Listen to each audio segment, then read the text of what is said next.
Good morning to all of you, my students.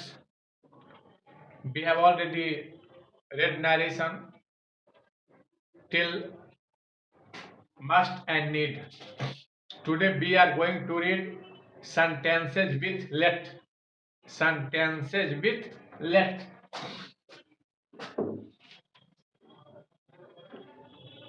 Sentences with let. वैसे बात जो late से शुरू होता है। लेट शब्द बहुत छोटा है, लेकिन इसके कई एक अर्थ होते हैं। पहला होता है प्रोपोजल, दूसरा होता है सजेशन, तीसरा होता है विश, चौथा ऑर्डर, रिक्वेस्ट। ये सब सेंस होते हैं। इससे पहले हम एग्जांपल ही दे रहे हैं, उसके बाद रूल लिखाएंगे, है ना। देखिएगा, I said, comma invert comma, let us go to Rajgir. हो जाएगा आई। जब ऑब्जेक्ट नहीं रहे तो परपोज का प्रयोग करेंगे, और ऑब्जेक्ट रहेगा तो सजेस्ट का प्रयोग करेंगे। तो आई प्रपोज दैट, आस को बदल देंगे बी में, और लेट को बदल देंगे शुड में। We should go to Rajgir. अब देखिए दूसरा, ही सेड टू मी,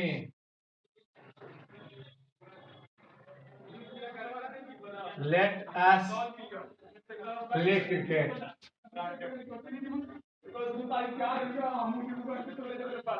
अब देखिए, कहता है रिपोर्टिंग वर्ब का सब्जेक्ट या ऑब्जेक्ट दो में से कोई एक भी फर्स्ट पर्सन में ना होकर दूसरे पर्सन में हो तो अस को बी में ना बदलकर हो जाएगा ही प्रोपोज, सॉरी ही, क्योंकि ऑब्जेक्ट है तो सजेस्टेड का प्रयोग हो जाएगा। He suggested me that they should play cricket. Play cricket. अब है बीस। अगर लेट के साथ अस ना होकर दूसरा ऑब्जेक्ट हो तो जैसा सेंस निकलेगा बीस का, रिक्वेस्ट का, ऑर्डर का, वैसा ही बदल देंगे। तो he said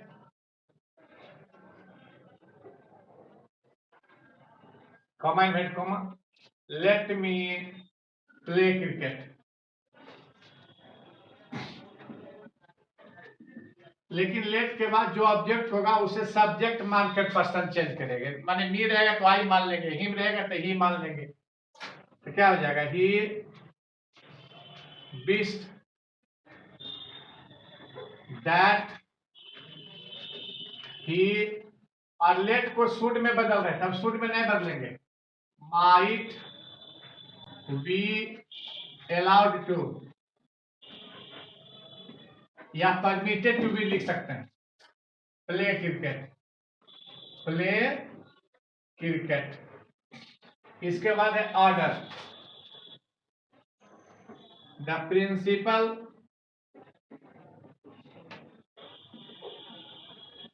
said to the peon,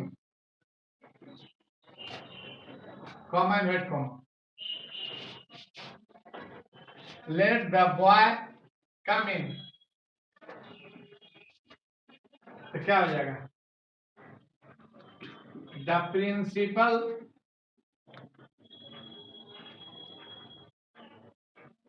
ordered the peon that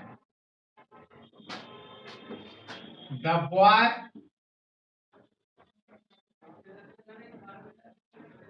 might be permitted या allowed, जो लिखे permitted to come in. उसके बाद हो जाएगा रिक्वेस्ट. The servant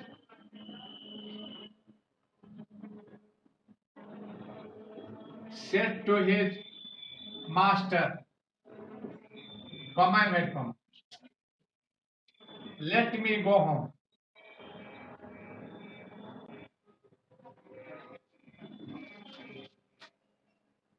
हो जाएगा the servant requested his master that he might be allowed to go home. ठीक है, इतना लिखिए. इसके बाद एग्जाम्पल रूल लिखाते हैं. ठीक है, एग्जाम्पल दे दिए, पहले रूल लिखाएंगे. रूल में लिखिएगा पहला, अगर रिपोर्टेड स्पीच लेट से प्रारंभ हो और उसके बाद अस आया हो तो रिपोर्टिंग वर्ब के सेड, सेड टू या टोल्ड को प्रोपोज या सजेस्टेड में बदल देते हैं. प्रोपोज या सजेस्टेड में बदल देते हैं. नंबर 2 में इन्वर्टेड कॉमा के जगह कंजंक्शन दैट का प्रयोग करते हैं. कंजंक्शन दैट का प्रयोग करते हैं. नंबर 3 में अस को बी में तथा लेट को शुड में बदल देते हैं. नंबर 4 में अगर रिपोर्टिंग वर्ब का सब्जेक्ट और ऑब्जेक्ट दो में से कोई एक भी फर्स्ट पर्सन में ना होकर किसी दूसरे पर्सन में हो तो अस को बी में ना बदलकर दे में बदल देता है. नेक्स्ट रूल, नेक्स्ट रूल में लिखिएगा, अगर ऑब्जेक्ट रहे, रिपोर्टिंग वर्ब में ऑब्जेक्ट रहे तो सजेस्टेड का प्रयोग करेंगे, नहीं रहेंगे तो प्रपोज्ड का प्रयोग करेंगे. नेक्स्ट रूल, उसके बाद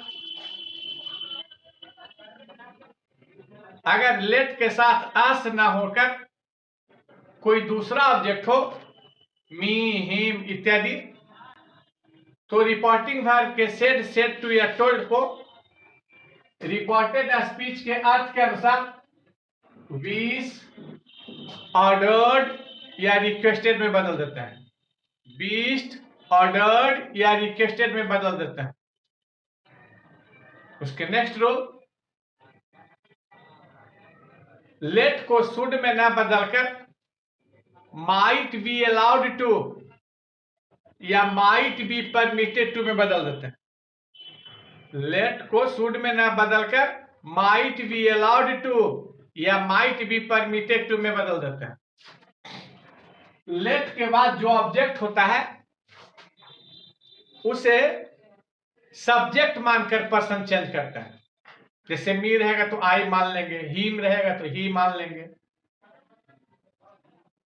लास्ट शेष परिवर्तन जो टेंस और पर्सन जो जैसे बदल रहा था वैसे ही बदलते हैं. बस इतने हैं इसमें लेट वाले में. इसके बाद हम लोग देखेंगे सेंटेंसेज विथ एड्रेस और सेंटेंसेज विथ यस और नो. लास्ट क्लास हो जाएगा नरेशन का इसके बाद. ठीक, इतना ही रह देते हैं. Thanks to all of you.